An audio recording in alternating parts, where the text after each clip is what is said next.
Hello, everyone, and welcome back to Speak More Fluently. Great to be here. Today, we're going to explore something really fascinating, something that can make a huge difference in how well you understand and how well you're understood in English. We're diving into the subtle world of sound, those tiny differences between words. Yeah, the ones that seem small but change everything. Exactly. And once you tune into them, it can feel like unlocking a kind of secret code to clearer communication. That's a good way to put it. Trust me, spending this time with us, it could really be a shortcut to boosting your confidence and, well, finally getting rid of those frustrating, moments in conversations. Yeah, absolutely. Think of it like focusing on the very building blocks of spoken English. We're talking about the smallest sonic shifts that can completely change what a word means. Okay, so let's get into it then. What exactly are these tiny sonic shifts? It sounds a bit technical, maybe. Not really when you break it down. Imagine two words. They sound almost identical. Almost, but just one single sound is different. And that one difference, tiny as it might seem, completely flips the meaning. Okay, like an example. Sure. Take ship and sheep. Right. Just that middle vowel sound. Ev versus IS. That's different, right? And suddenly you're talking about a boat versus, well, a farm animal. Okay, yeah, that's a big meaning change from a small sound change. Or pen and pan, again, just the vowel. Yeah. E versus A. One little sound makes the difference between something you write with and something you cook with. Wow. English really relies heavily on these minute sound distinctions to differentiate meaning. If you get one sound slightly wrong... You could be saying a totally different word. Exactly. Which is why focusing on these details is, well, pretty important for clear communication. So it's the absolute smallest change in pronunciation creating a whole new word. And this is where it gets really interesting, I think. Because if you can nail these tiny differences, then both your ears and your mouth become like super finely tuned. Precisely. By really focusing on these minimal contrasts, these pairs, your ear gets much better at picking up the nuances in English sounds. Right. You start to notice those little differences in everyday conversations that maybe just, blended together before. Okay, so better listening. And on the speaking side, you become much more aware of exactly how you're forming those sounds yourself. Your mouth, your tongue. That makes total sense. Yeah. It's not just about hearing it out there, but being able to do it yourself when you speak. Exactly. Now, are all these sound differences the same kind of difference? Yep. Or they're like different categories? Good question. Yeah, we can actually group them based on what kind of sound changes. Okay. So, for instance, we have consonant pairs. That's where the differing sound is consonant. Yep. Think of bat and pat. B versus P. You can clearly feel that difference at the start, right? With your lips. Yeah, B versus P. Got it. So one little consonant shift changes everything. What's another type? Then there are vowel pairs.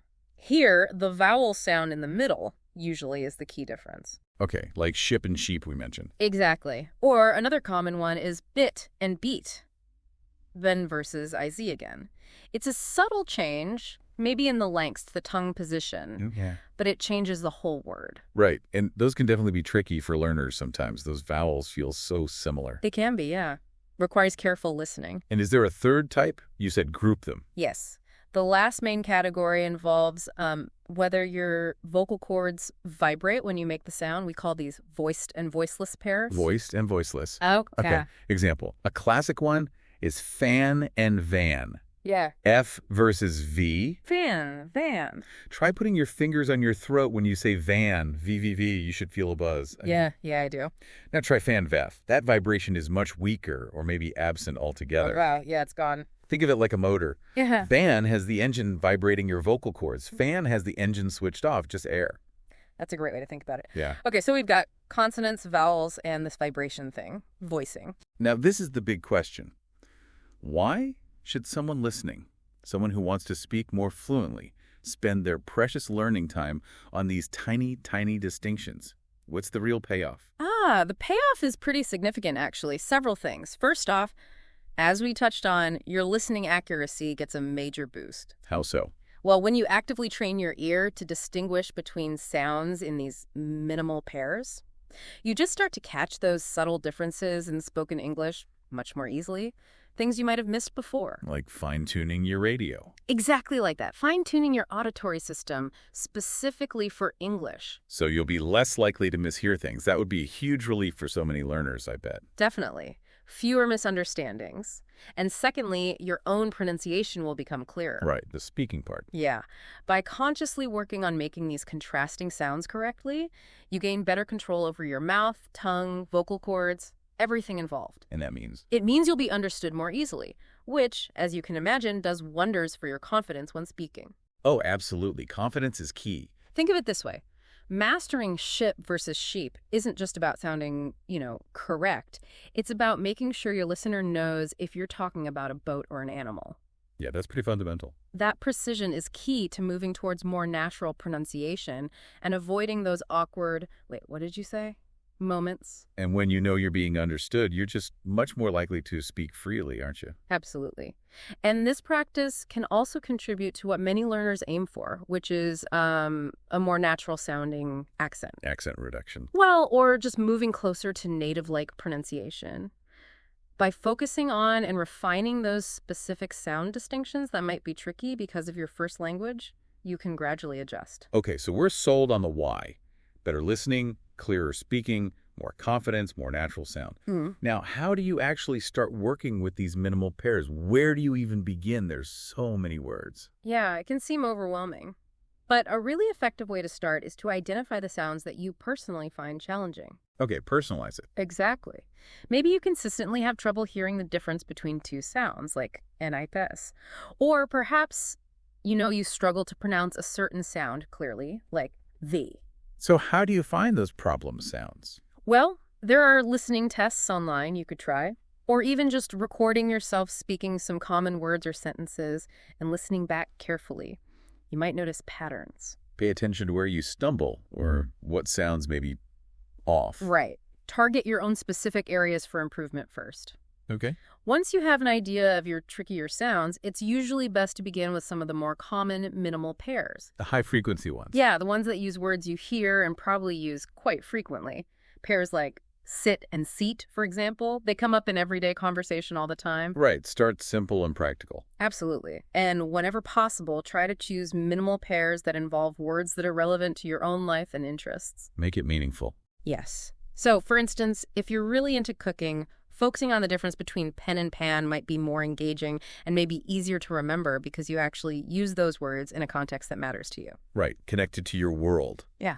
Okay, so identify problem sounds. Start with common words. Make it relevant. What about actual practice? What are some effective ways to really train your ears and your mouth? Okay, lots of engaging ways to do this. For listening practice, you could try something like minimal pair bingo. Bingo. How did that work? You can find or make simple bingo cards with words from different minimal pairs. Then someone, maybe a partner or even a recording, calls out one word from each pair, say ship, and your task is to listen carefully and mark the correct word on your card. Ah, okay. Makes it a bit of a game. Yeah, it's fun, interactive, and really makes you focus your listening. Cool. What else for listening? Another really effective listening exercise is called odd one out. Odd one out. Yeah. You listen to a sequence of 3 words. 2 of them will be the same word from a minimal pair, and 1 will be the other word from the pair. So maybe you hear beat, bit, beat. Ah, and you have to pick the one that's different. So bit in that case. Exactly. Your job is to identify which word doesn't match the other 2. It really forces you to zero in on that subtle sound difference. I like that. Simple but effective. Yeah. Okay, what about actually speaking? Producing the sounds correctly. For speaking practice, sometimes just straightforward drill repetition is really valuable. Just saying them over and over. Basically, yeah. Say each pair of words, ship, ship, ship, sheep, several times. But the key is to really pay attention to how your mouth and tongue are moving. Are you feeling the vibration for voiced sounds? So conscious repetition. Very conscious. Using a mirror can even help sometimes to see if your mouth position looks right compared to, say, a video of a native speaker. Focusing on the physical act of making the sound. Exactly. And then to take that a step further and put it into context, try sentence integration. Making sentence. Right. Create short, simple sentences using each word in the minimal pair. So I need a pen, and then I need a kitten. Ah, okay. I need a pen to write this note. I need a pan to cook these eggs. Perfect. This helps you practice the sounds in a more natural, meaningful way, embedded in speech. That's a fantastic way to see how those different sounds actually function in communication. Are there any other, maybe more interactive ways? technology, perhaps. Absolutely. Technology offers some great tools here. Digital flashcards, for instance. Like on apps? Yeah, many language learning apps have sets of minimal pair flashcards.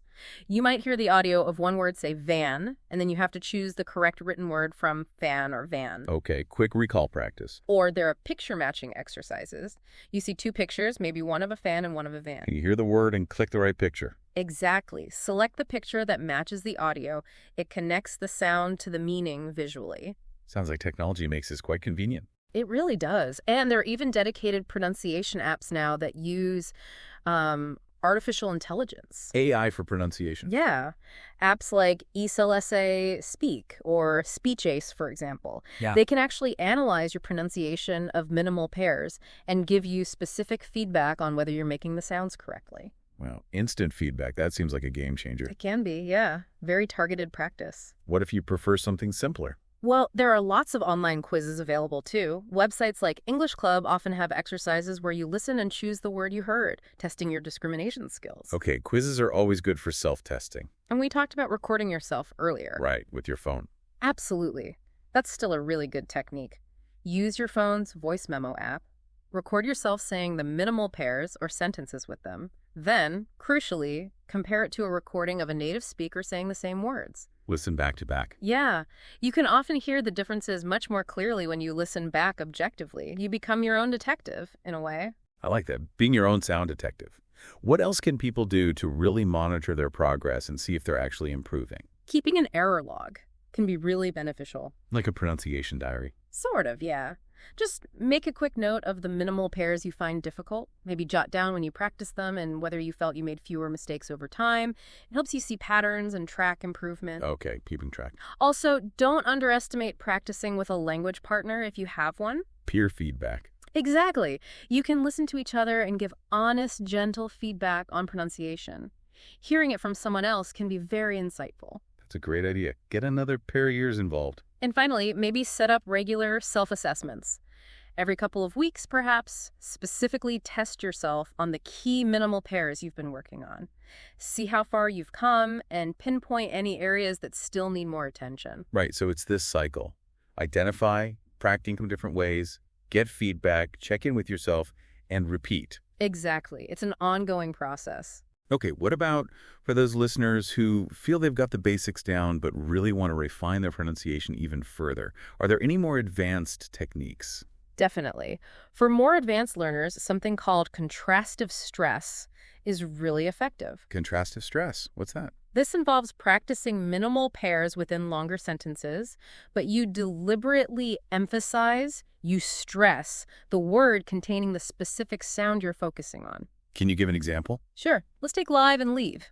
You could practice saying, I live here now, really stressing love, and then I have to leave now, stressing leave. Ah, so you're highlighting the key word and its sound within a natural sentence rhythm. Exactly. It really brings out the difference the vowel sound makes in the flow of speech. Okay, that sounds useful. Anything else for advanced practice? Well, delving a bit deeper into phonetic awareness. Getting technical again? A little, but it helps. Actually understanding how each sound is physically produced, the specific position of your tongue, your lips, whether your vocal cords are vibrating or not. The mechanics of it. Right. Understanding that mechanics can give you much deeper insight and ultimately greater control over producing the sounds accurately. Getting into the nitty-gritty, so to speak. Knowing why it sounds different helps you make it sound different. Precisely. And finally, something we touched on but is worth emphasizing, really focus on real-world listening. Just listening more. Actively listening. Try to consciously pick out minimal pairs when you're listening to podcasts like this one, or music, or watching movies in English. Oh, like spotting them in the wild. Exactly. You could even try to jot them down when you hear a pair. It really helps connect your focused practice sessions to how English is actually used naturally. So, taking the practice out of the textbook and into real life. That's the goal. Now, this all sounds great, but let's be honest, it's not always easy. What are some of the common challenges people might face when they start working seriously with minimal pairs? And how can they overcome them? Good point. It definitely has its hurdles. One common one is what you might call perceptual fuzziness, meaning learners simply struggle to hear the difference between the two sounds in a minimal pair. They just sound the same. Yeah, I can see that happening, especially with similar vowel sounds. Right. If that happens, a couple of things can help. Try slowing down the audio you're listening to, if possible. Use tools that let you play things at half speed. Slow it right down. And also, try exaggerating the pronunciation of the words slightly yourself. Make the contrast more obvious, almost unnatural at first, just so your ear can latch onto the difference. Make it over the top initially to train the ear. Exactly. Another big hurdle is muscle memory. Your mouth being used to your first language's sounds. Precisely. Your mouth, your tongue, they're used to making sounds in certain ways. Developing the new muscle movements for English sounds takes time and consistent effort. It won't happen overnight. So what's the solution? Just keep practicing. Consistent, short practice sessions are often best, what some people call micro drills. Maybe just 5 minutes a day, focusing on 1 or 2 pairs. Little and often is definitely the key for retraining those muscles. Right. Like any physical skill, consistency beats cramming. Absolutely. And finally, learners might hit motivation plateaus. You practice for a while, maybe don't feel like you're improving fast enough, and it gets a bit boring. Yeah, that happens with any learning. For sure. So to keep things interesting, it's really important to mix up your activities. Don't just do drill repetition every day. Vary it. Yeah. Try different games, use different apps, challenge yourself with timed exercises sometimes. Find that study buddy we mentioned. Adding an element of fun or variety can really help you push through those sticking points and keep you engaged. Great advice for pushing through those tough spots. Yeah. So, okay, to sort of sum it all up, it really sounds like focusing on minimal pairs is an incredibly practical, maybe even powerful tool for anyone who wants to speak and understand English more fluently. They truly are. I really believe that. By zoning in on these seemingly small sound differences, you really do unlock a direct route to, well, clearer pronunciation. And better listening comprehension. And ultimately, greater confidence in your overall English communication. It hits all the key areas. Well, this has been incredibly helpful and insightful. Honestly, breaking it down like this makes it feel much more achievable. Glad to hear it. It really is achievable with focused practice. So for all of you listening to speak more fluently, here's your task, your takeaway. Really tune your ears. The next time you're in an English conversation or watching a movie or listening to a song, actively try to notice those minimal pairs. Listen for those tiny shifts. Yeah, those tiny sound shifts that completely change the meaning of a word. See if you can spot a ship versus a sheep or a pen versus a pan. It's a fantastic way to actively apply what you've learned today and keep exploring the fascinating details of English pronunciation on your own. Happy listening. Thanks so much for joining us today.